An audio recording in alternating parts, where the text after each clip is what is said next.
I was going to And ask because you have all these chronic pain conditions, and I was going to Right. you said you had been taking some Advil and stuff, but I'm just wondering how you dealt with it in the interim. I mean, I had doctors. They gave me gabapentin.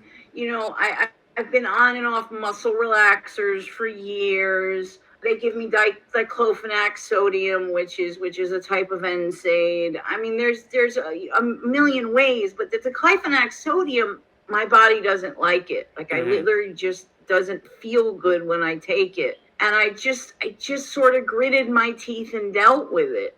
And I read about Kratom, and the fact that it had been used for thousands of years in Southeast Asia is what really intrigued me. You know, obviously those people are probably chewing fresh leaf, and this is a powder, but the studies that I read were really, really intriguing to me. And so in 2017, early 2017, because I do my research on everything first. At this point, I'm not going to ingest anything until I thoroughly have researched it. 7 Ways to Sunday. I ordered some Kratom, and I took a very small dose. I started, I think, with like 1 gram. And I think at my highest dose back then, I was at maybe 3.5. My Kratom use changed later on after I got the rheumatoid arthritis, but I started with 1 gram. I didn't really feel it, but I did feel less pain. And then I increased slowly, 0.5 gram here, 0.5 gram there. I was hovering around 2.5, 3 grams for months. I tried 3.5 towards right before I stopped it there in the end of 2018. That was a little too much for me. 2.5 to 3 grams was my sweet spot, 2 to 3 times per day. Kratom is interesting. It's got a lot of these lesser alkaloids that we don't talk about much. We talk about the mitragynine, and we talk about, you know, the 7-0.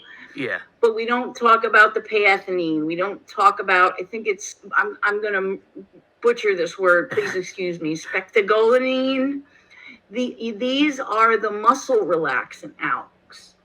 And being that I have cerebral palsy on my right side, and cerebral palsy creates sort of a tight spasticness, those muscle relaxer alks were huge in helping me like sleep comfortably at night, because I could relax my arm to a more comfortable position, because I can't fully straighten my right arm because I, walked around as a child carrying it crooked, like the typical palsy that you think about when you think about these types of Erb's palsy, cerebral palsy. Yeah. And I can't, it doesn't straighten. The ligaments don't straighten like that. But the payethylene, the spectagolinine, they were huge in just kind of relaxing that side of my body, not significantly, but just enough where I didn't feel so tight and so spastic all the time.